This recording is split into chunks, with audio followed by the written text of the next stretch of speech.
Hello, my true crime lovelies. How are you? Oh my God. So, everybody's getting their money. Everybody is getting the Florida state taxpayers' money. You get 15,000, you get 15,000, you get 15,000. What? Yeah, so there was the hearing this morning with the chief judge. I was going to try to sign in. However, Sugar Bear had other plans, and of course, he's way more important than anything going on in Boone's world. So let's get to it. They went before the chief judge. I think it's pronounced Moonian, but don't hold me to it. Um, let's let's take a peek. I want to be over here on this side. Okay. So this happened this morning, 9:24. It was filed at 9:52:25. So they made quick work of this. Order approving reasonable attorney's fees. This matter having come on before the court on motion to set reasonable attorney's fees pursuant to section 27.305.304 FS, filed by attorney Winston E. Hobson Esquire for representation of Miss Sarah. So for background, for some of you who may not know what all this goings on is about, the JAC allots $15,000 for an attorney to represent an indigent person, and that includes through trial, right? And so that's all you're meant to get is the 15,000 because Sarah went through so many attorneys. The three who actually worked the case are asking for their money. There's a fourth, Mauricio, but he came in pro bono, so he's not in this matter. So we have Berkowitz, Hobson, and Cashman, right? Patricia Cashman. And Hobson was the first one to jumpstart all of this because once Sarah became pro se, then that means there's no more JAC. He didn't have to wait for, for another attorney to weigh in, right? Because you're supposed to wait for the conclusion of the matter. So even though he was in the middle, he did the jump off. And then Berkowitz followed right after that, asking for money. And then Patricia Cashman came in and she had the most receipts. Like she had a full list of how her time was spent. Remember, we saw the lawyer mentioned in there, and Bruce Rivers and Legal Bites were mentioned in there. Like she had spent time reviewing that. And so the JAC came back and was like, hold up, wait a minute. It's $15,000 total. So you guys are going to have to divide this up, or we're going to have to go to the chief judge and let the chief judge decide how that goes. Well, of course, we already know Sarah is high maintenance, right? And so even though none of them had gone to trial, they all put in a lot of work. I would say, well, it's hard to say. Patricia Cashman had almost as many in-person or client meetings as Berkowitz had, and he was over a year. So I guess it just depends on the attorney. But also Cashman knew that Sarah had been complaining about not having enough time. So I think she made it a priority to spend time with her, right? And then Sarah, after Cashman met that, Sarah raised the bar. Okay, you're spending time with me, but you need to be in person, in my face, not on a video visit, not on the telephone. Girl, I need to holler at you in person. And you need to stop telling me that we're putting things to bed, which is ultimately what did her in, why she wasn't going to get any more court appointed, paid for by JAC attorneys. And so that's kind of the background in case you haven't been following this every second like I have. Okay, so we'll go back to this document. Let me make sure you can see it. There we go. So basically the judge, and it had to go to the chief judge. It wasn't something that Crane could oversee. But basically, the fees are incurred as a result of representation in this case, which is unusual and extraordinary, and therefore merits compensation exceeding the statutory limit in accordance with Macomson v. Martin County.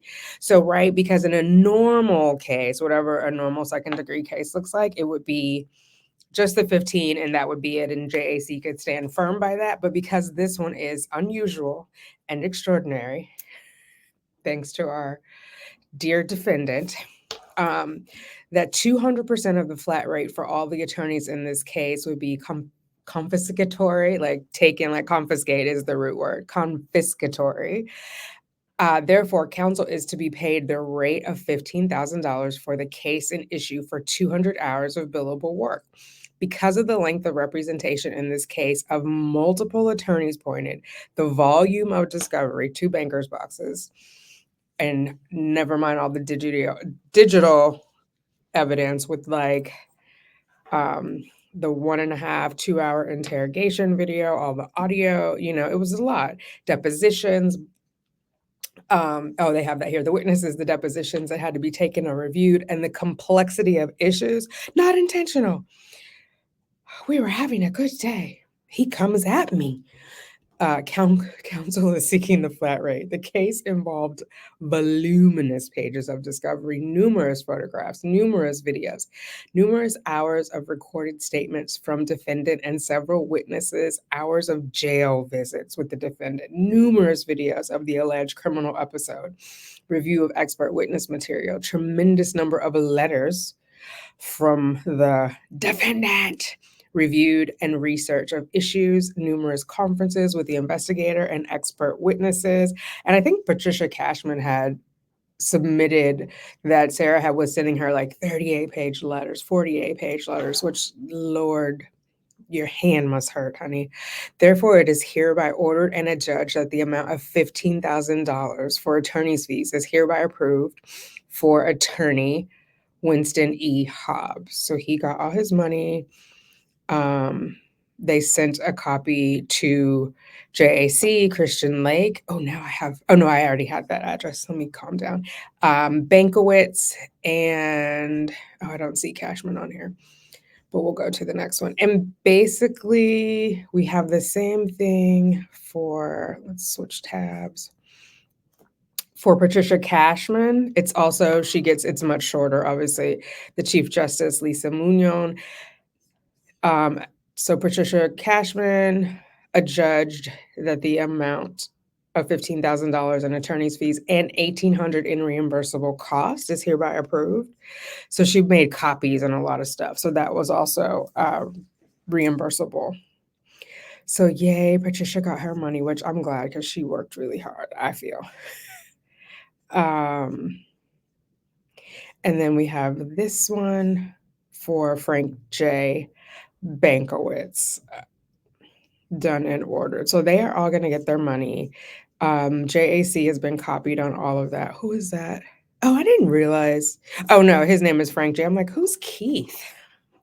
But that's somebody at his law firm, maybe his assistant. So that is what happened there. I am glad that they're all going to get their money. I mean, I think they deserved it. But mind you, now the JAC has paid out 3 times the amount they intended to pay, or they allot for each case, right? Instead of 15, they're paying out 45 plus expenses, and she's still not done. So imagine if Judge Cranick hadn't have ordered or found that she forfeited, I can't remember the other word, forfeited / something, whatever he says. The taxpayers would still be doling out cash for her. I want to see really fast if I can find the Cashman file, just so you guys have a reference if this is your first time.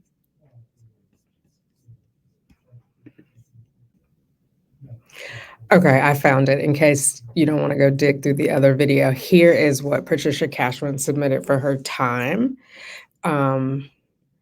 So status hearing, conference with client, conference with ASA, email correspondence with previous attorneys, with previous investigator, the ASA regarding discovery, draft and sign letter to jail, email correspondence to jail, review client info on jail website, review suitcase video from internet. So she reviewed it for 15 minutes.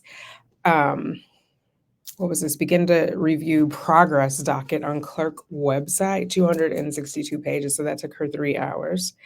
Continue to review progress docket on clerk website. Begin reviewing discovery, 413 pages. That took her 4.2 hours. Then she did it again or continued for another 3.7. And then the next day again for another 2.4 hours. And this is Georgia's birthday, 2/13. She's still reviewing discovery, another 3.5 hours. Review state response to demands, email, text, Valentine's Day, jail conference with client, 4.7 hours. She is doing God's work. Review supplemental discovery notice, review court order regarding status hearing. So you see she's putting in like quite a bit of work. Draft letter to client, prepare enclosures, review score, 4 pages. Oh, I wonder what the score sheet is. Maybe how they got to second degree. If anybody knows, let me know in the comments. Review depots of is it Moses or Moises Torres, Brian Boone. So the depot for his brother is 54 pages. Brian is 34. I don't know who Jay Martinez is. Maricel Torres, that's a sister. Kay Rodriguez, that I believe is Kayla Rodriguez, who was the first person on the scene, the first officer on the scene. B. Torres, I'm assuming that's a relative, and S. Robinson. So that's 5.8 hours. Media on internet. So Legal Bites, WESH, which I believe is a local station, Court TV, Parkland Judge weighs in, review digital file from investigator. So much to review, right? Prepare for client conference by reviewing previous correspondence of client. So 40 minutes there. Or actually, no, because 0.5 is 30 minutes. So this is like 20 minutes. Jail conference with client. Bunch of letters. Review depots of DeLeon, Johnson Carwise, Dr. Zidovic. Is that no? Was the guy who was doing the phone extractions? I don't think that was that. I don't know if that guy was a doctor. Rough Garden. That's one of the officers. Depots of Moat. So that's the neighbor, and Battaglia. So that's Vincent Battaglia. And what was his name? Brandon Moats. That's the neighbor. And then Juan. So we heard their audio. So lots and lots. Jail conference with client, review and sign letters to law enforcement officers, compare and contrast statements and depositions. So she's looking for any discrepancies, right? In case she needs to impeach any of the state's witnesses. So lots of time, and she laid it all out. Oh, here's one. Review correspondence and documents from client to prepare for jail visit, 62 pages. So Sarah sent her 62 pages. I don't know if it was a single document or multiple pieces of correspondence, but oh God, 11 minutes and 1 minute. So this is where this is incorrect. If she's saying the suitcase videos, one is 11 minutes and the other is one. We now know one is 2.2 minutes and the other one is less than a minute. There's 11 minutes in between each video chronologically, right? One is whatever, like if you say 11:10 and then 11 minutes later at 11, what is that? Oh my God, 21. It's 11 minutes in between. Another document from client, 20 pages. Prepared packet from discovery to provide to client, attorney-client privileged, right? So she sent her in some discovery. Review more correspondence from clients, 74 pages. Like, girl, what are you? It took her 2.5 hours to go through these. And I'm sure she had to mark up notes of what she wanted. So legal research on battered woman syndrome, 2.3. So she obviously looked at this as an option, right? It's right here. Legal research on PTSD, 1.8 hours. So she's working through defenses for her client or possible defenses. Jail conference with client, listen to voicemail from media, email correspondence with jail regarding visit, correspondence with expert, email correspondence with jail regarding expert. So she's probably trying to get the expert in to evaluate Sarah. Review police reports, search warrants, client statements to prepare for depots. So that's 2.1 hours. Take depots of detectives, Copsell and Lowen, that was 2.8 hours. So you get the review Brady notice from state. So they sent 2 notices, one saying that Chelsea Copsell was on the list, and then another saying she's been removed. So lots and lots, right? Review items from client to prepare for jail, 34 pages. 34. Okay. That's crazy to me. That is just out of this world, cuckoo for Cocoa Puffs, in my opinion. And then the last one, here's her accounting of due process costs. So, and that's the only thing that's reimbursable by JAC. So, not things like collect calls, although Sarah tried to slip that one in. So, court reporter appearance fees, that was for the court reporter to be there for the depositions, and then the transcripts. She had to pay the court reporter for the transcript. So, one is her being there recording it, the other is her taking what she recorded, transcribing it into regular human speak, and then sending it out, right? Creating those documents. And then another invoice for other transcripts. Maybe she got copies from someone, I'm not sure. $553. So she's getting all that money back. Wait, where do we get? Okay, I was like, how did we get to 18? Transcripts of deposition costs, 404. And then this one, don't laugh at me, you guys. Before, when I saw this, I thought it was like for Patricia Cashman of mental health, like she needed someone, but it's not. It's somebody, somebody went to see Sarah and they are charging $1,800. Yeah. Although, could we blame her? Could we blame her if she needed mental health support after working with Sarah all those hours, 20 hours in person? Egads.